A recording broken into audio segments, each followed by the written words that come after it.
Hello बेटा, कैसे हैं आप लोग। पाठशाला कैरियर इंस्टीट्यूट के यूट्यूब चैनल पे आप सभी लोगों का स्वागत है। मैं प्लांट फिजियोलॉजी को बेटा स्टार्ट करने चल रहा हूँ आज, जिसमें मैं पहला चैप्टर कवर कराऊंगा आपको, ट्रांसपोर्ट इन प्लांट। ये बहुत इंपॉर्टेंट चैप्टर होते हैं बेटा आपके बोर्ड के लिए भी और साथ साथ आपके नीट के एग्जाम के लिए भी। मैं सारे चैप्टर्स को कवर करने की कोशिश करूंगा। सबसे पहला चैप्टर मैं स्टार्ट करने चल रहा हूँ बेटा, ट्रांसपोर्ट इन प्लांट। अगर बेटा मैं फिजियोलॉजी की बात करूँ, प्लांट फिजियोलॉजी की बात करूँ, तो स्टीफन हेल्स साहब थे जिन्होंने सबसे पहले प्लांट फिजियोलॉजी के बारे में बताया। तो अगर मैं फादर ऑफ प्लांट फिजियोलॉजी की बात करूं बेटा, प्लांट फिजियोलॉजी की बात करूं, प्लांट फिजियोलॉजी की बात करूं तो स्टीफन हेल्स ने बताया था। स्टीफन हेल्स ने प्लांट फिजियोलॉजी के बारे में बताया। इसके बाद एक और इंडियन फादर आए किसके, प्लांट फिजियोलॉजी के, जिसका नाम क्या था भैया, JC Bose. Indian father of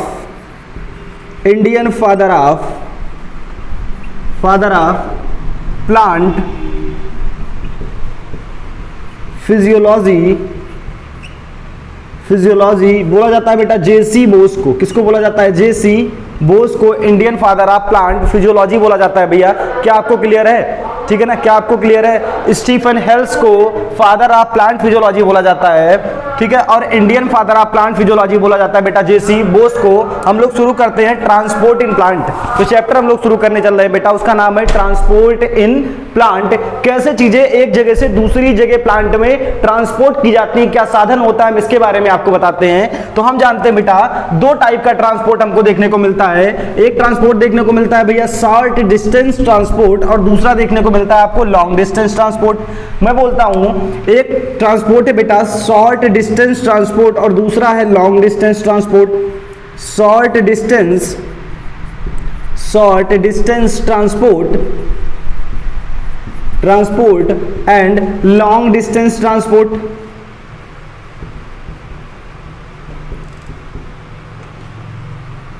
long distance transport, मैं कहता हूं बेटा शॉर्ट डिस्टेंस ट्रांसपोर्ट क्या है, अगर चीजें कम दूरी तक जा रही हैं तो इस ट्रांसपोर्ट को बोलेंगे शॉर्ट डिस्टेंस ट्रांसपोर्ट। अगर चीजों को हम बहुत ज्यादा दूरी तक भेज रहे हैं तो ऐसे ट्रांसपोर्ट को हम लोग बेटा बोलते हैं लॉन्ग डिस्टेंस ट्रांसपोर्ट। जैसे कोई प्लांट है, मान लो ये प्लांट है, ये प्लांट का स्टेम है। बहुत सारे प्लांट ऐसे होते हैं जिनकी लेंथ बहुत ज्यादा होती है, जैसे यूकेलिप्टस होता है बेटा जो 100 मीटर्स का होता है। इसमें रूट से शूट तक पानी भेजना होता है, तो इस टाइप के ट्रांसपोर्ट को हम लोग बोलते हैं भैया लॉन्ग डिस्टेंस ट्रांसपोर्ट। लेकिन मैं कहता हूं मान लो एक सेल यहाँ पे रखिए, इसके बगल में एक सेल रखिए, अगर एक सेल से दूसरे सेल में चीजों का ट्रांसफर कराना है तो ऐसे ट्रांसपोर्ट को बोलते हैं भैया हम लोग short distance transport. Sir long distance transport क्या होता है, शॉर्ट डिस्टेंस ट्रांसपोर्ट क्या होता है, चीजें थोड़ी बहुत समझ में तो आ रही हैं बट पूरी नहीं समझ में आ रही। मैं आपको पूरी बातों को समझाने की कोशिश करता हूं भैया। जो शॉर्ट डिस्टेंस ट्रांसपोर्ट होता है इसमें हम लोग बोलते हैं ट्रांसपोर्ट विद इन सेल। मैं कहता हूं बेटा सेल के अंदर ट्रांसपोर्ट हो रहा है, ये कोई सेल है, इस सेल में क्या पाया जाता है बेटा, न्यूक्लियस पाया जाता है। मैं कह रहा हूं इधर सल्यूट ज्यादा मात्रा में, इधर सल्यूट क्या है बेटा, कम मात्रा में। अगर ज्यादा से कम की तरफ ट्रांसपोर्ट हो रहा है तो ऐसे ट्रांसपोर्ट को हम लोग क्या बोलते हैं भैया, शॉर्ट डिस्टेंस ट्रांसपोर्ट बोलते हैं। और एक ही सेल में हो रहा है तो इस टाइप के ट्रांसपोर्ट को बोलते हैं ट्रांसपोर्ट विद इन सेल। एक ही सेल के अंदर ट्रांसपोर्ट देखने को मिल रहा है, या इसी को हम लोग बोलते हैं बेटा इंट्रा ट्रांसपोर्ट। क्या बोलते हैं, इंट्रा ट्रांसपोर्ट बोलते हैं, या हम बोलते हैं बेटा ट्रांसपोर्ट बिटवीन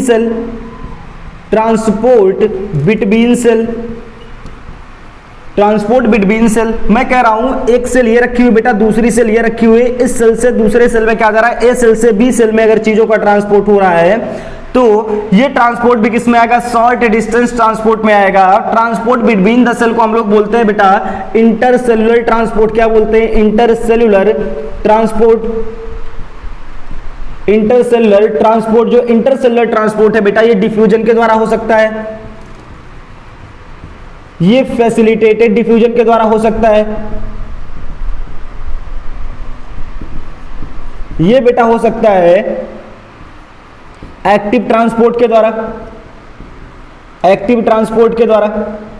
मैं कहता हूं जो सेल के अंदर ट्रांसपोर्ट हो रहा है ये बेटा डिफ्यूजन के द्वारा हो सकता है, और साथ साथ में साइटोप्लाज्मिक स्ट्रीमिंग के द्वारा हो सकता है, साइटोप्लाज्मिक स्ट्रीमिंग के द्वारा हो सकता है।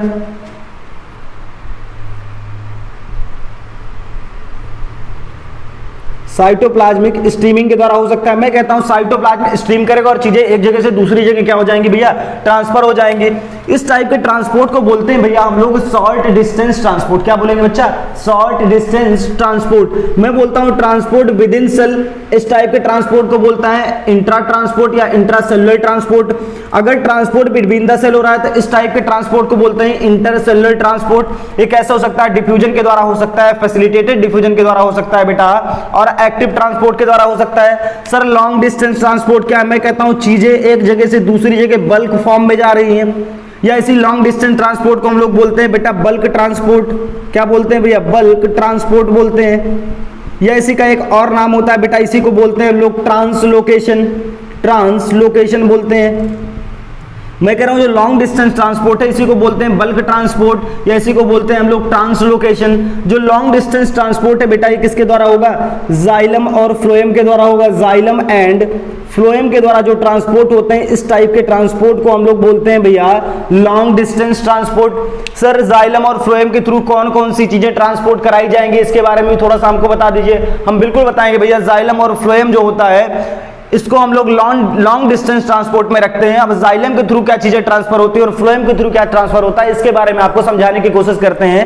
ये बातें आपको क्लियर हो गई होंगी कि शॉर्ट डिस्टेंस ट्रांसपोर्ट क्या है, लॉन्ग डिस्टेंस ट्रांसपोर्ट क्या है। स्टीफन हेल्स को फादर ऑफ प्लांट फिजियोलॉजी बोला जाता है और Indian father of plant physiology बोला जाता है भैया जेसी बोस साहब को। ठीक है, ये बातें क्लियर है। हम थोड़ा सा और आगे बढ़ते हैं, लॉन्ग डिस्टेंस ट्रांसपोर्ट के बारे में हम समझने की कोशिश करते हैं कि लॉन्ग डिस्टेंस ट्रांसपोर्ट क्या है और यहां पे चीजें कैसे जाती हैं। मैं कहता हूं किसी भी चीजों को भेजना होता है बेटा तो कंसंट्रेशन पे डिपेंड करती है या प्रेशर ग्रेडियंट पे डिपेंड करती है। मैं कहता हूं एक जगह का प्रेशर जो है हाई है, दूसरे जगह का प्रेशर क्या है बच्चा, लो है, तो चीजें एक जगह से दूसरी जगह क्या हो जाती है, ट्रांसफर हो जाती हैं। अगर मैं लिक्विड के केस में बात करूं तो एक जगह पे कंसंट्रेशन हाई है, दूसरी जगह पे कंसंट्रेशन क्या है बेटा, लो है, तो हाई से लो की तरफ चीजें क्या हो जाती हैं, स्मूथली ट्रांसफर हो जाती हैं। तो कंसंट्रेशन ग्रेडियंट या प्रेशर ग्रेडियंट की रिक्वायरमेंट होती है एक चीजों को दूसरी चीजों एक जगह से दूसरी जगह सल्यूट के पार्टिकल्स को भेजने के लिए। तो चलिए हम लोग लॉन्ग डिस्टेंस ट्रांसपोर्ट देखते हैं। जो लॉन्ग डिस्टेंस ट्रांसपोर्ट है, लॉन्ग डिस्टेंस ट्रांसपोर्ट जो है भैया इसी को हम लोग बोलते हैं भैया बल्क ट्रांसपोर्ट, बल्क ट्रांसपोर्ट बोलते हैं, या इसी को हम लोग बोलते हैं बेटा ट्रांसलोकेशन। मैं कह रहा हूं जो ट्रांसलोकेशन है ये जाइलम के द्वारा होगा, फ्लोएम के द्वारा होगा। जो जाइलम है इसके थ्रू बेटा मूव करता है वाटर, मिनरल साल्ट, साथ साथ में some organic nitrogen and hormones. जो हार्मोन है बेटा, जो हार्मोन है वो हार्मोन का नाम दिया है ऑक्सिन। जो ऑक्सिन होता है ये किसके थ्रू मूव करता है, जाइलम के थ्रू मूव करता है। और ऑक्सिन में कौन सा ऑक्सिन, नेचुरल ऑक्सिन। कैसा ऑक्सिन भैया, नेचुरल ऑक्सिन। नेचुरल ऑक्सिन जो होता है किसके थ्रू मूव करता है, जाइलम के थ्रू मूव करता है। और मैं बोलता हूं बेटा आपको जाइलम के थ्रू जो ट्रांसपोर्ट होता है इस टाइप के ट्रांसपोर्ट को बोलते हैं यूनी डायरेक्शनल ट्रांसपोर्ट। क्या बोलते हैं, यूनी डायरेक्शनल ट्रांसपोर्ट बोलते हैं हम लोग, या इसी को बोलते हैं भैया हम लोग पोलर ट्रांसपोर्ट, पोलर ट्रांसपोर्ट। मैं बोलता हूं जो ऑक्सीजन का ट्रांसपोर्ट है ये कैसा ट्रांसपोर्ट है, पोलर ट्रांसपोर्ट है। जो वाटर का ट्रांसपोर्ट है ये कैसा ट्रांसपोर्ट है, पोलर ट्रांसपोर्ट है। लेकिन यहां पे दिया गया है मिनरल साल्ट, मिनरल साल्ट का ट्रांसपोर्ट पोलर भी हो सकता है भैया, साथ साथ में नॉन पोलर भी हो सकता है। तो सर मिनरल्स के बारे में क्या बोल सकते हैं हम, तो हम मिनरल्स के बारे में एक नोट पॉइंट में आपको नोट करके बताते हैं। Transport of minerals, transport of minerals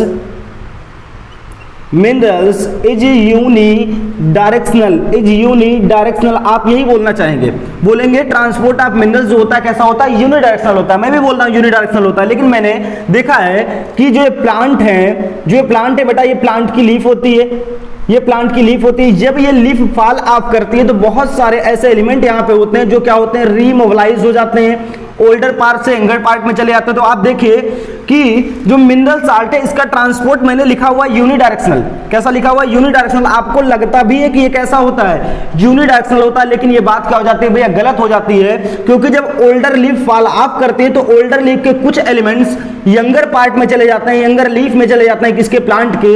इसे बोलते हैं रीमोबिलाइजेशन। क्या बोलते हैं भैया? Remobilisation of minerals ion. जो मिनरल्स आयन होते हैं वो रीमोबिलाइज हो जाते हैं, और जो लीफ फॉल ऑफ करती हैं तो कुछ कहां पे चले जाते हैं? सॉइल में चले जाते हैं। देखिए कुछ रूट के थ्रू एब्जॉर्ब कर रहे हैं और कुछ क्या हो जा रहे हैं बेटा? रीमोबिलाइज हो जा रहे हैं। तो हम जो ट्रांसपोर्ट ऑफ मिनरल्स उसको यूनिडायरेक्शनल ना बोलकर हम लोग क्या बोलते हैं बेटा? मल्टी डायरेक्शनल बोलते हैं। क्या बोलते हैं? मल्टी डायरेक्शनल बोलते हैं। मल्टी डायरेक्शनल बोलते हैं। इसी को हम लोग बोलते हैं बेटा नॉन पोलर। क्या बोलेंगे भैया? नॉन पोलर बोलेंगे। तो जाइलम का जो जाइलम के थ्रू जो वाटर का ट्रांसपोर्ट है वो कैसा है? यूनिडायरेक्शनल है। इसी को बोलते हैं बेटा हम लोग पोलर ट्रांसपोर्ट। और अगर आपसे पूछे नेचुरल ऑक्सीजन का ट्रांसपोर्ट कैसा है तो आप बोलेंगे पोलर ट्रांसपोर्ट। लेकिन अगर आपसे पूछे भैया सिंथेटिक ऑक्सीजन, सिंथेटिक ऑक्सीजन कैसा ऑक्सीजन होता है? जो मैन मेड ऑक्सीजन होता है, जो हम लोग बनाते हैं, इस टाइप के ऑक्सीजन को हम लोग क्या बोलते हैं? सिंथेटिक ऑक्सीजन बोलते हैं। और जो सिंथेटिक ऑक्सीजन है उसका जो ट्रांसपोर्ट होता है बेटा वो कैसा होता है? बाई डायरेक्शनल होता है या मल्टी डायरेक्शनल होता है, या आप लोग बोल सकते हैं नॉन पोलर होता है। चलिए हम लोग देखते हैं फ्लोएम को। ये बातें आपको तैयार हो गई होंगी। हम थोड़ा सा और आगे बढ़ते हैं, देखते हैं फ्लोएम के थ्रू कौन कौन सी चीजें ट्रांसपोर्ट कराई जाती हैं। हम लोग बात करेंगे बेटा फ्लोएम की। देखेंगे बच्चा आप लोग फ्लोएम को। फ्लोएम के थ्रू बेटा फूड का ट्रांसफर होता है एंड ऑर्गेनिक सब्सटेंस का भी क्या होता है भैया? ट्रांसफर होता है। साथ साथ में किसका ट्रांसफर होता है? हार्मोन्स का भी ट्रांसफर होता है। हार्मोन्स का भी ट्रांसफर होता है। मैं कहता हूं फूड का ट्रांसफर, ऑर्गेनिक सब्सटेंस जितने भी उनका ट्रांसफर, साथ साथ में हार्मोन का ट्रांसफर, और यहां पे ऑर्गेनिक नाइट्रोजन का ट्रांसफर, ऑर्गेनिक नाइट्रोजन का भी ट्रांसफर होता है भैया। ऑर्गेनिक नाइट्रोजन का ट्रांसफर होता है किसके थ्रू? फ्लोएम के थ्रू। और फ्लोएम के थ्रू जो ट्रांसपोर्ट है वो कैसा देखने को मिलता है? मल्टी डायरेक्शनल देखने को मिलता है। मल्टी डायरेक्शनल देखने को मिलता है, या इसी को हम लोग बोलते हैं बेटा non polar transport. Non polar transport, multi directional transport, या इसी को हम लोग बोलेंगे नॉन पोलर ट्रांसपोर्ट। क्या ये बातें आपको क्लियर हैं? फ्लोएम के थ्रू जो ट्रांसपोर्ट होता है उसे हम लोग बोलते हैं मल्टी डायरेक्शनल ट्रांसपोर्ट या नॉन पोलर ट्रांसपोर्ट। और यहाँ पे जो हार्मोन्स है जिनका ट्रांसपोर्ट होता है ये सिंथेटिक हार्मोन है। ये कैसे हार्मोन है? सिंथेटिक हार्मोन है। ऐसे हार्मोन जो हम लोग बनाते हैं, ऐसे हार्मोन को हम लोग बोलते हैं सिंथेटिक हार्मोन। और सिंथेटिक हार्मोन में आप लिख लेंगे ऑक्सीजन, सिंथेटिक ऑक्सीजन। कैसा ऑक्सीजन बेटा? Synthetic oxygen. सिंथेटिक ऑक्सीजन का ट्रांसपोर्ट भी कैसा है भैया? नॉन पोलर टाइप का है। कैसा है? नॉन पोलर टाइप का ट्रांसपोर्ट देखने को मिलता है। कहां पे? सिंथेटिक ऑक्सीजन के अंदर। चलिए हम लोग और आगे बढ़ते हैं। हम लोग शॉर्ट डिस्टेंस ट्रांसपोर्ट में देखते हैं कि कौन सा ट्रांसपोर्ट पैसिव ट्रांसपोर्ट है और कौन सा ट्रांसपोर्ट एक्टिव ट्रांसपोर्ट है। मैं कहता हूं ट्रांसपोर्ट अक्रॉस अ मेम्ब्रेन। आप लोग हेडिंग देंगे, देखेंगे transport across a membrane. Transport across a membrane. Transport across a membrane जो हेडिंग है इसमें दो टॉपिक आते हैं भैया। एक आता है पैसिव ट्रांसपोर्ट। पैसिव ट्रांसपोर्ट, जहां जहां पे बेटा पैसिव ट्रांसपोर्ट की बात आएगी वहां पे नो यूज ऑफ एटीपी होगा। नो यूज ऑफ एटीपी होगा, एनर्जी का कोई यूज नहीं होगा। साथ साथ में जो ट्रांसपोर्ट है वो अलोंग द कंसंट्रेशन ग्रेडियंट होगा। Along the concentration gradient. अगर transport along the concentration gradient हो रहा है तो इस टाइप के प्रोसेस को हम लोग बोलते हैं भैया डाउनहिल प्रोसेस। डाउनहिल प्रोसेस बोलेंगे। मैं कह रहा हूं बेटा जो ट्रांसपोर्ट है अलोंग द कंसंट्रेशन ग्रेडियंट हो रहा है, मींस हाई टू लो हो रहा है। High concentration to low concentration की तरफ क्या हो रहा है बेटा? ट्रांसपोर्ट हो रहा है। इस टाइप के ट्रांसपोर्ट को हम लोग बोलते हैं पैसिव ट्रांसपोर्ट। मैं कह रहा हूं जो दूसरा टाइप है वहां पे आता है बेटा active transport. Active transport sir, active transport क्या होता है? जहां जहां पे एक्टिव ट्रांसपोर्ट की बात आएगी वहां पे हम लोग बोलेंगे use of energy. Use of energy, यहां पे एनर्जी का यूज देखने को मिलेगा। मैं कह रहा हूं यहां पे था अलोंग द कंसंट्रेशन ग्रेडियंट, चीजें जा रही थी, यहां पे क्या होगा बेटा, अगेंस्ट द कंसंट्रेशन ग्रेडियंट जाएंगी, against the concentration gradient, concentration gradient. यहां पे जो मूवमेंट होगी, जो ट्रांसपोर्ट होगा अगेंस्ट द कंसंट्रेशन ग्रेडियंट आपको देखने को मिलेगा। मैं कहता हूं बेटा ये डाउनहिल प्रोसेस था, तो ये कैसा प्रोसेस होगा भैया, अपहिल प्रोसेस होगा, अपहिल प्रोसेस होगा, अपहिल प्रोसेस होगा। यहां high concentration to low concentration चीजें मूव कर रही थी, यहां पे भैया low concentration to high concentration, low concentration to high concentration, low concentration से हाई कंसंट्रेशन की तरफ क्या होंगे, पार्टिकल्स मूव करेंगे। मैं कह रहा हूं ट्रांसपोर्ट अक्रॉस अ मेम्ब्रेन, अगर मेम्ब्रेन के थ्रू आप लोग ट्रांसपोर्ट देखते हैं, दो टाइप का होता है, पैसिव ट्रांसपोर्ट होता है भैया, एक्टिव ट्रांसपोर्ट होता है। मैं कहता हूं बेटा जो पैसिव ट्रांसपोर्ट है ये दो टाइप का देखने को मिलता है आपको, एक होता है सिंपल डिफ्यूजन, सिंपल डिफ्यूजन, और जो दूसरा होता है भैया वो होता है फैसिलिटेटेड डिफ्यूजन, फैसिलिटेटेड डिफ्यूजन। चलिए हम लोग देखते हैं सिंपल डिफ्यूजन क्या है, फैसिलिटेटेड डिफ्यूजन क्या है और एक्टिव ट्रांसपोर्ट क्या है, इसकी बात करते हैं। ये बातें आपको क्लियर हो गई होंगी कि पैसिव ट्रांसपोर्ट क्या है, एक्टिव ट्रांसपोर्ट क्या है। चलिए थोड़ा सा और देखते हैं हम लोग, थोड़ा सा और देखते हैं। सिंपल डिफ्यूजन, फैसिलिटेटेड डिफ्यूजन क्या होते हैं इसके बारे में हम लोग पढ़ते हैं। तो लॉन्ग डिस्टेंस ट्रांसपोर्ट आपको क्लियर हो गया था। इसके बाद मैंने कहा ट्रांसपोर्ट अक्रॉस अ मेम्ब्रेन, अगर मेम्ब्रेन के थ्रू ट्रांसपोर्ट हो रहा है तो कैसा देखने को मिलेगा। चलिए आगे बढ़ते हैं, समझते हैं हम लोग कि सिंपल डिफ्यूजन क्या होता है और फैसिलिटेटेड डिफ्यूजन क्या होता है। सबसे पहले हम बात करेंगे भैया सिंपल डिफ्यूजन के बारे में, सिंपल डिफ्यूजन के बारे में।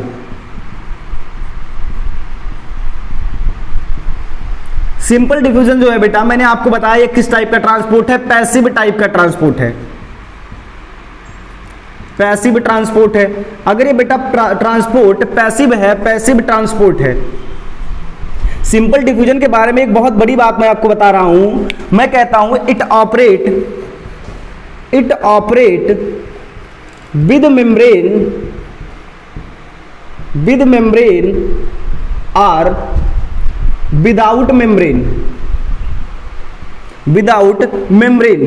अगर मेम्ब्रेन होगी तब भी होगा भैया ये, अगर मेम्ब्रेन नहीं होगी तब भी ये ट्रांसपोर्ट कराया जा सकता है, ठीक है ना। Both living and non living, living and non living. मैं कहता हूं ऐसा ट्रांसपोर्ट है जो लिविंग के अंदर भी देखने को मिलता है और साथ साथ में कहां पे देखने को मिलता है, नॉन लिविंग के अंदर भी इस टाइप का ट्रांसपोर्ट देखने को मिलता है। आगे देखेंगे along the concentration gradient, along the concentration gradient। ये बेटा along the concentration gradient होगा। अगर along the concentration gradient होगा तो इस प्रोसेस को हम लोग बोलेंगे भैया डाउनहिल प्रोसेस, डाउनहिल प्रोसेस बोलेंगे। अगर प्रोसेस डाउनहिल है तो high concentration to low concentration की तरफ होगा, high concentration to low concentration की तरफ होगा, हाई कंसंट्रेशन से लो कंसंट्रेशन की तरफ ये देखने को मिलता है। डाउनहिल प्रोसेस होता है, हाई कंसंट्रेशन से लो कंसंट्रेशन की तरफ मूवमेंट देखने को मिलती है। चलिए और थोड़ा सा देखते हैं इसके बारे में। मैं कहता हूं बेटा एक ऐसा प्रोसेस है, स्लो प्रोसेस है, और साथ साथ में कैसा प्रोसेस है बेटा, रैंडम प्रोसेस है, रैंडम प्रोसेस है। ये बेटा स्लो प्रोसेस है और कैसा प्रोसेस है, रैंडम प्रोसेस है, रैंडमली चलता है। अगर मैं कहूं यहां पे मैंने एक बीकर ले लिया और इस बीकर में मैंने भर दिया water, water as a solvent काम करता है, और वाटर में मैंने कुछ डाल दिया सल्यूट। इस साइड में मैंने सल्यूट की मात्रा क्या रख दी बेटा, ज्यादा रख दी, और इस साइड में सल्यूट की मात्रा मैंने क्या रख दी, कम रख दी। आप जानते हैं सल्यूट और सॉल्वेंट को मिलाते हैं, सल्यूट प्लस सॉल्वेंट को मिलाते हैं तो आप कहते हैं कि ये बन जाता है सॉल्यूशन। आपने केमिस्ट्री में पढ़ा होगा, सल्यूट और सॉल्वेंट को मिलाते हैं तो क्या बन जाता है, सॉल्यूशन बन जाता है। और आप कहते हैं कि जो कम मात्रा में होता है उसे हम लोग सॉल्यूट बोलते हैं, और जो ज्यादा मात्रा में होता है उसे हम लोग क्या बोलते हैं, सॉल्वेंट बोलते हैं, और दोनों मिलाते हैं तो क्या बन जाता है, सॉल्यूशन बन जाता है। लेकिन मैं ये ज्यादा बोलना पसंद करता हूं जो घुलता है उसे सल्यूट बोलते हैं और जिसमें घुलता है उसे क्या बोलते हैं, सॉल्वेंट बोलते हैं। और दोनों मिलकर क्या बनाते हैं भैया, सॉल्यूशन बनाते हैं। इसको आप लोग याद रखिएगा, जो घुलेगा वो क्या है, सल्यूट है, और जिसमें घुलेगा वो क्या है, सॉल्वेंट है। दोनों मिलकर क्या बनाएंगे, सॉल्यूशन को बनाएंगे। मैं कहता हूं एक बीकर लिया आपने, इस साइड में आपने सल्यूट की कंसंट्रेशन को हाई रखा है, high solute concentration, high solute concentration, और दूसरे साइड में क्या है भैया, सल्यूट की कंसंट्रेशन कम है, लो सल्यूट कंसंट्रेशन, लो सल्यूट कंसंट्रेशन। मैं कहता हूं हाई से चीजें लो की तरफ मूव करती हैं, तो इसे बोलेंगे बेटा हम लोग along the concentration gradient, along the concentration gradient, along the concentration gradient। High solute concentration से लो सल्यूट कंसंट्रेशन की तरफ सल्यूट क्या कर रहा है भैया, मूव कर रहा है। यहाँ पे कोई भी मेम्ब्रेन नहीं है, तब भी ये क्या है, सिंपल डिफ्यूजन है। यहाँ पे एक मेम्ब्रेन लगा देंगे हम, सिलेक्टिवली परमेबल मेम्ब्रेन या सेमी परमेबल मेम्ब्रेन, तब भी ये क्या कहा जाएगा भैया, डिफ्यूजन ही कहा जाएगा। तो डिफ्यूजन के बारे में इतना दिया गया है आपको कि एक रैंडम प्रोसेस होता है, और यहाँ पे जो सल्यूट के पार्टिकल हैं ये रैंडमली मूव करते रहते हैं, लेकिन जो नेट मूवमेंट होती है बेटा इनकी, ये हाई टू लो की तरफ होती है। मैं कह रहा हूं सल्यूट के पार्टिकल रैंडमली मूव करते रहते हैं, और जो नेट मूवमेंट होती है कहां पे होती है बेटा, हाई टू लो की तरफ होती है। क्लियर है बातें। जो डिफ्यूजन वाला प्रोसेस है बेटा, ये गैसेस में देखने को मिलता है, गैसेस में देखने को मिलता है, लिक्विड में भी देखने को मिलता है, सॉलिड में भी देखने को मिलता है। तो हम लोग बोलते हैं बिटवीन सॉलिड देखने को नहीं मिलेगा, विद इन सॉलिड देखने को मिलेगा, बड़ी बात होती है।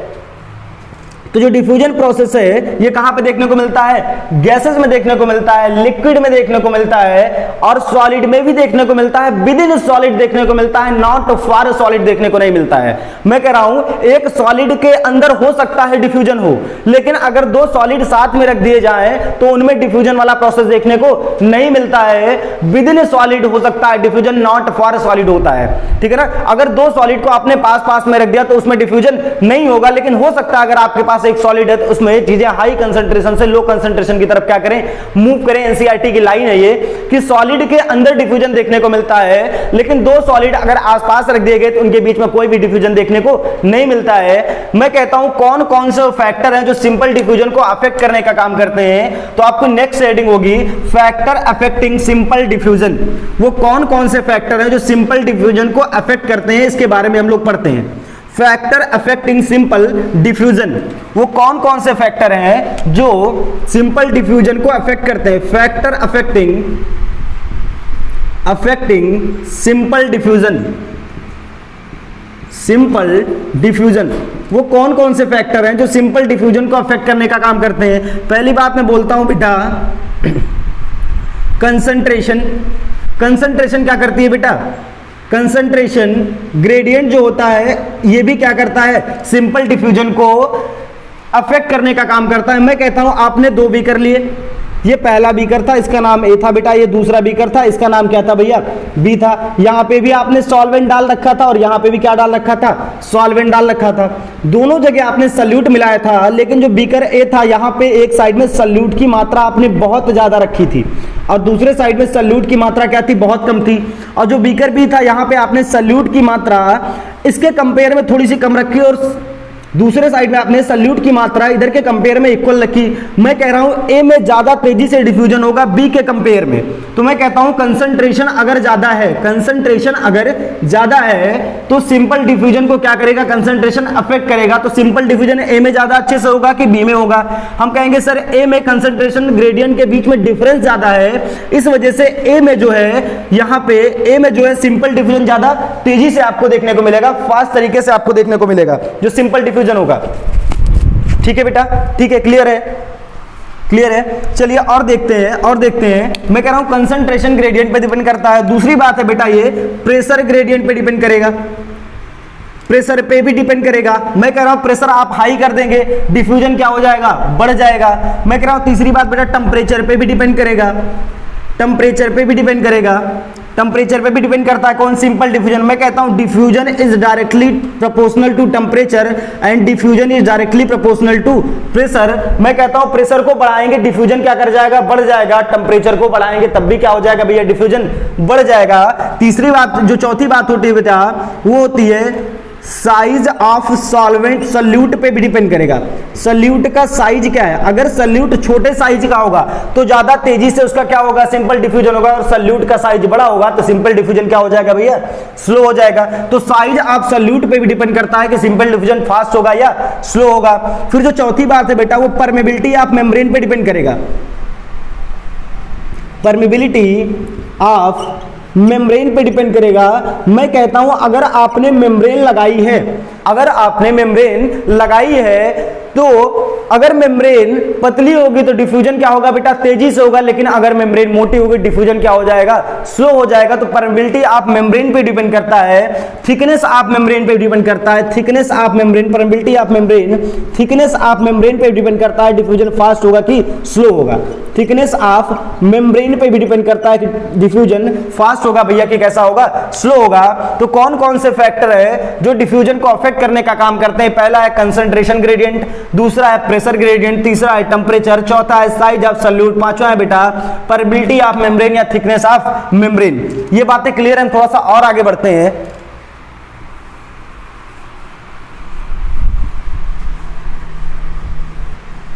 सिग्निफिकेंस ऑफ डिफ्यूजन देखते हैं हम लोग, सिग्निफिकेंस ऑफ डिफ्यूजन देखते हैं।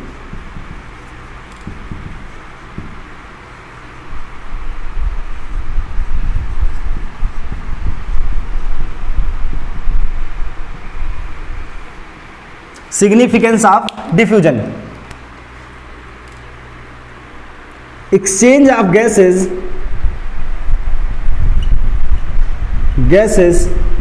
in plant by simple diffusion, by simple diffusion। मैं कह रहा हूं बेटा जो प्लांट में गैस का एक्सचेंज होता है ये किसके द्वारा होता है, सिंपल डिफ्यूजन के द्वारा देखने को मिलता है। यही होता है सिग्निफिकेंस ऑफ डिफ्यूजन। मैं कहता हूं आपके एल्वियोलाई में भी किसके द्वारा देखने को मिलता है, सिंपल डिफ्यूजन के द्वारा भी देखने को मिलता है, ट्रांसपोर्ट होता है। एल्वियोलाई से आपके ब्लड वेसल्स में जो गैसेस का ट्रांसफर होता है किसके द्वारा होता है, सिंपल डिफ्यूजन के द्वारा ही देखने को मिलता है। चलिए थोड़ा सा और आगे बढ़ते हैं हम लोग, देखते हैं फैसिलिटेटेड डिफ्यूजन क्या होता है, इसके बारे में हम आपको जानकारी देते हैं थोड़ा। फैसिलिटेटेड डिफ्यूजन हमारा नेक्स्ट टॉपिक होगा, फैसिलिटेटेड डिफ्यूजन देखेंगे। फैसिलिटेटेड डिफ्यूजन क्या होता है,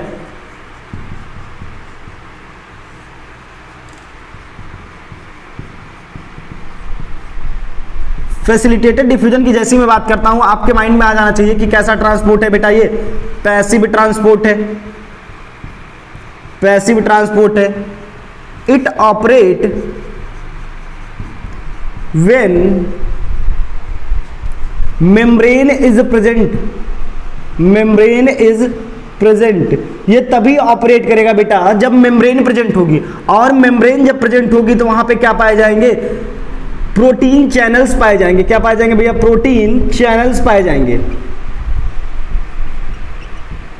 अगर आप अपनी सेल मेम्ब्रेन को देखते हैं तो आपकी जो सेल मेम्ब्रेन है प्रोटीन और लिपिड की मिलकर बनी हुई है। आप जानते हैं सिंगर एंड निकोलसन मॉडल पढ़ा हुआ है आपने सेल में, सिंगर एंड निकोलसन मॉडल पढ़ा हुआ है। मैं कहता हूं लिपिड की बाइलेयर होती है, यहीं पे प्रोटीन क्या होते हैं बेटा, पाए जाते हैं, ठीक है ना। यहां पे मैं कह रहा हूं यहां पे आपने लाके रख दिया लिपिड को, यहां पे आपने लाके रख दिया वाटर को, यहां पे आपने लाके रख दिया सोडियम को, यहां पे लाके रख दिया पोटेशियम को। मैं कह रहा हूं सबको इधर से इधर भेजना है, तो मैं कहता हूं बेटा जो लिपिड है वो लिपिड में सॉल्युबल होता है। लिपिड के थ्रू क्या कर जाएगा, क्रॉस कर जाएगा और यहां पे आ जाएगा। इसको किसी भी चैनल्स की जरूरत नहीं होगी, लेकिन जो सोडियम है और पोटेशियम है इनको क्या होगी बेटा, चैनल्स की रिक्वायरमेंट होगी इधर साइड से इधर साइड में जाने में, मतलब सेल के आउटर से सेल के इनर पार्ट में जाने में इनको क्या होगी, प्रोटीन चैनल्स की रिक्वायरमेंट होगी। और जो वाटर होता है वो थोड़ा बहुत तो मूव कर जाता है इन स्पेस से, लेकिन जो ज्यादातर वाटर होता है वो किससे मूव करता है, इसके लिए भी क्या पाए जाते हैं, कुछ चैनल्स पाए जाते हैं। और वाटर के जो चैनल्स पाए जाते हैं उन्हें हम लोग बोलते हैं एक्वापोरिन्स। क्या बोलते हैं भैया, एक्वापोरिन्स। तो चैनल फॉर वाटर जो होते हैं, चैनल्स फॉर वाटर, वाटर के जो चैनल्स होते हैं उसे हम लोग क्या बोलते हैं, एक्वापोरिन्स बोलते हैं, एक्वापोरिन्स बोलते हैं। 8 टाइप के एक्वापोरिन से मिलकर बने होते हैं, ये 8 टाइप की एक्वापोरिन से मिलकर बने होते हैं जो वाटर के लिए चैनल होते हैं। चैनल्स फॉर वाटर को हम लोग क्या बोलते हैं, एक्वापोरिन्स बोलते हैं। ये बातें आपको क्लियर होंगी। थोड़ा सा हम और आगे बढ़ते हैं, फैसिलिटेटेड डिफ्यूजन को और थोड़ा सा समझते हैं। मैं कह रहा हूं बेटा ये भी कहां से होगा, हाई टू लो होगा, हाई टू लो होगा। ये भी कैसा होगा बेटा, अलोंग द कंसंट्रेशन ग्रेडियंट होगा, अलोंग द कंसंट्रेशन ग्रेडियंट होगा, अलोंग द कंसंट्रेशन ग्रेडियंट होगा। पहली बात तो पैसिव प्रोसेस है, यहां पे कोई भी एनर्जी का यूज नहीं होता है। जैसे पैसिव ट्रांसपोर्ट आता है, आपको याद आना चाहिए no use of energy, no use of energy आब्लिक एटीपी, यहां पे एनर्जी करेंसी का कोई यूज देखने को नहीं मिलता है। High concentration to low concentration की तरफ पार्टिकल क्या करते हैं, मूव करते हैं, अलोंग द कंसंट्रेशन ग्रेडियंट चलते हैं। अगर कंसंट्रेशन ग्रेडियंट के अलोंग चल रहे हैं तो इस टाइप के प्रोसेस को हम लोग क्या बोलते हैं, डाउन हिल प्रोसेस बोलते हैं। क्या बोलते हैं भैया, डाउन हिल प्रोसेस बोलते हैं। क्या इतनी बातें आपको क्लियर हैं? आपके एनसीईआरटी में बेटा 3 डायग्राम को बना के समझाया गया है, 3 डायग्राम को बना के समझाया गया है। मैं कहता हूं जो प्रोटीन चैनल्स हैं, जो प्रोटीन चैनल्स हैं ये 2 टाइप के होते हैं। एक होती है बेटा कैरियर प्रोटीन, कैरियर प्रोटीन, और दूसरी होती है बेटा पोरिन्स। अब सर कैरियर प्रोटीन क्या और पोरिन्स क्या है, इसके बारे में थोड़ा सा हमको समझा दीजिए। दोनों बातों को हम क्लियर करेंगे। कैरियर प्रोटीन क्या होती है और पोरिन्स क्या होते हैं भैया। मैं कहता हूं एक्वा पोरिन्स जो है वो वाटर के लिए चैनल है। कैरियर प्रोटीन क्या है और पोरिन्स क्या है। जो कैरियर प्रोटीन होते हैं बेटा, इनके पास क्या होती है, इनकी एक्टिव साइट्स होती हैं और ये सबस्ट्रेट स्पेसिफिक टाइप के होते हैं। मैं कह रहा हूं सबसे पहले मैं बात करूंगा पोरिन्स के बारे में। तो पोरिन्स क्या होता है, मैं बोलता हूं protein, large protein particle, large protein particle found on the outer membrane of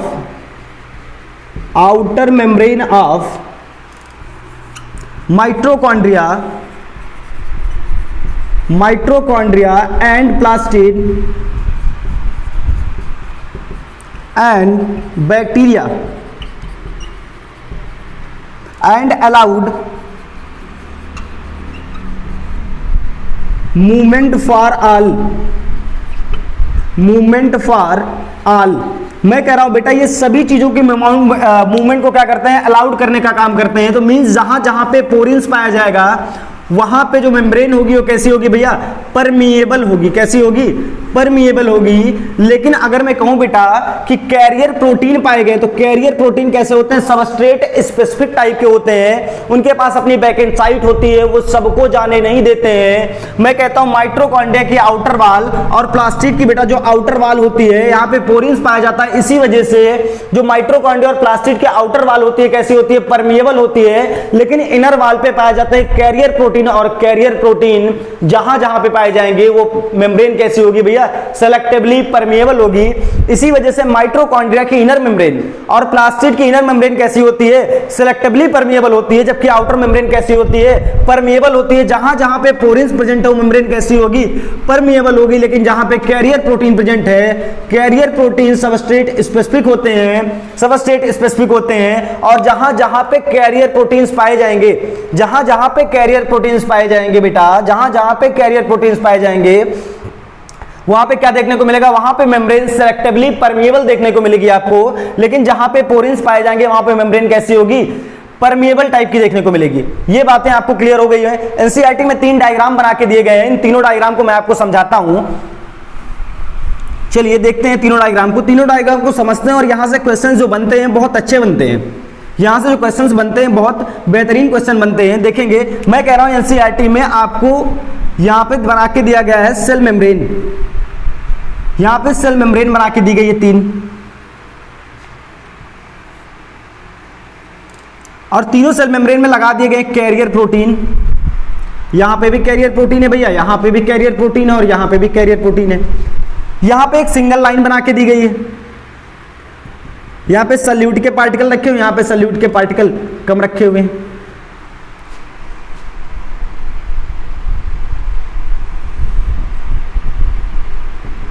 यहां पे डबल लाइन बना के दी गई भैया, अपोजिट डायरेक्शन में है, और यहां पे दोनों लाइन एक ही डायरेक्शन में जा रही है। मैं बोलता हूं ये फिगर ए है, ये बेटा बी फिगर है, और ये कौन सा है, सी है।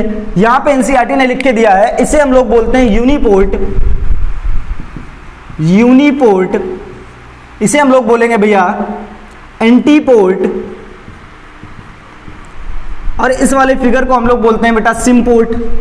सर क्या है, हमको कुछ समझ में नहीं आ रहा है। यूनिपोर्ट, एंटीपोर्ट, सिमपोर्ट, मैं कह रहा हूं कई टाइप के सल्यूट यहां पे रखे गए हैं, कई टाइप के सल्यूट रखे गए, लेकिन एक सल्यूट ऐसा है जो दूसरे के ऊपर डिपेंडेंट नहीं करता। मतलब अगर एक ही सिंगल टाइप का सल्यूट इस कैरियर प्रोटीन से पास कर रहा है higher concentration to lower concentration की तरफ, higher concentration to lower concentration की तरफ, तो इस टाइप के मूवमेंट को आप लोग बोलते हैं यूनिपोर्ट। मोस्टली जगहों पे आपको देखने को मिलता है कि जो फैसिलिटेटेड डिफ्यूजन है अगर हो रहा है तो वहां पे यूनिपोर्ट टाइप की कंडीशन देखने को मिलती है। सर एंटीपोर्ट क्या है, दोनों साइड में डायरेक्शन में क्या कर रहे हैं, पार्टिकल मूव कर रहे हैं। आप लोग देखते होंगे ह्यूमन आरबीसी को, अगर बेटा मैं ह्यूमन आरबीसी के बारे में बताऊं आपको, ह्यूमन आरबीसी के बारे में बताऊं तो ह्यूमन आरबीसी को जब आप देखते हैं तो कुछ ऐसी होती है, बाइकॉनकेव शेप की होती है ह्यूमन की आरबीसी, 7 माइक्रोमीटर की होती है, बाइकॉनकेव शेप की होती है। मैं जानता हूं यहां पे CO2 plus water carbonic anhydrase की प्रेजेंस में बेटा कन्वर्ट हो जाते हैं H2CO3 में, H2CO3 में, फिर H2CO3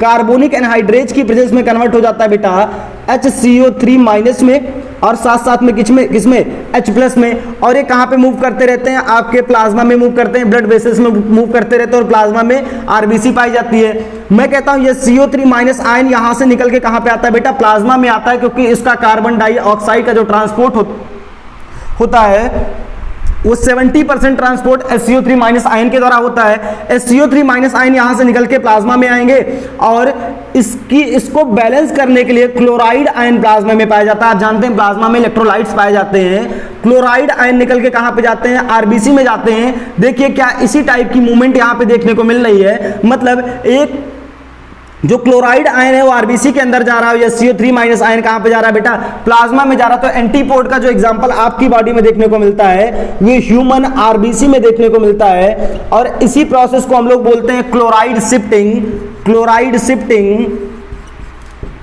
शिफ्टिंग या इसी को बोलते हैं हम्बर्ग फेनामेना।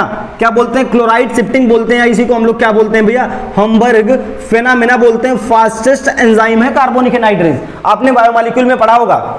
जो बायोलॉजी में यही तो बेटा, जो एक चैप्टर को दूसरे चैप्टर से कनेक्ट करना सीख गया वो आगे निकल गया, जो एक चैप्टर को दूसरे चैप्टर से कनेक्ट करना सीख गया वो आगे निकल गया। अगर आप एक चैप्टर को दूसरे चैप्टर से कनेक्ट करना जानते हैं, देखिए पढ़ा कहां पे आपने इसको, ब्रीदिंग में पढ़ा है, कनेक्ट कहां पे हो रहा है, प्लांट में कनेक्ट हो रहा है, एंटीपोर्ट को दिखा रहा है, एंटीपोर्ट टाइप का फैसिलिटेटेड डिफ्यूजन है ये।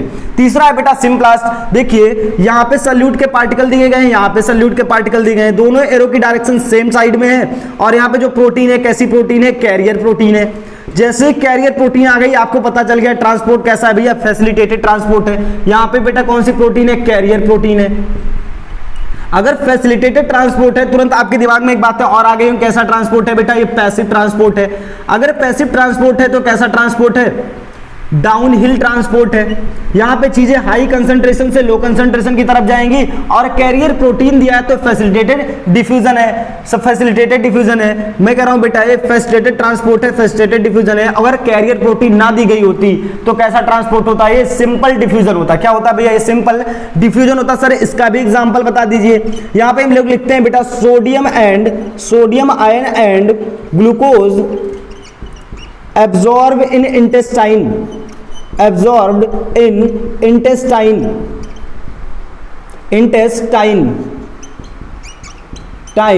साइमल्टेनियसली। मैं कहता हूं बेटा जो सोडियम आयन और ग्लूकोज जो है वो इंटेस्टाइन में एक साथ एब्जॉर्ब होते हैं, यही दिखाता है किसको, सिम्पोर्ट को। क्या ये बातें आपको क्लियर हैं? ये बातें क्लियर हो तो हम लोग बेटा और आगे बढ़ते हैं। हम लोग देखते हैं एक्टिव ट्रांसपोर्ट के बारे में। एक छोटा सा और टॉपिक बचा हुआ है, एक्टिव ट्रांसपोर्ट क्या होता है, मैं इसको समझाता हूं। आप लोग नेक्स्ट लेक्चर लेना नहीं भूलेंगे, क्योंकि वहां पे मैं आपको सिखाऊंगा प्लांट और वाटर के बीच में रिलेशन क्या है।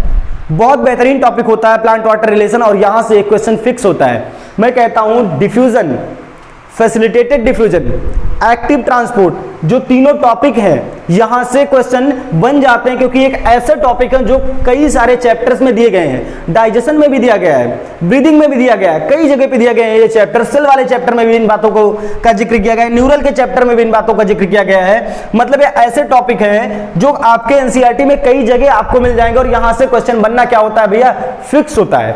चलिए बेटा हम लोग देखते हैं एक्टिव ट्रांसपोर्ट क्या होता है, इसके बारे में हम लोग पढ़ते हैं कि एक्टिव ट्रांसपोर्ट क्या है।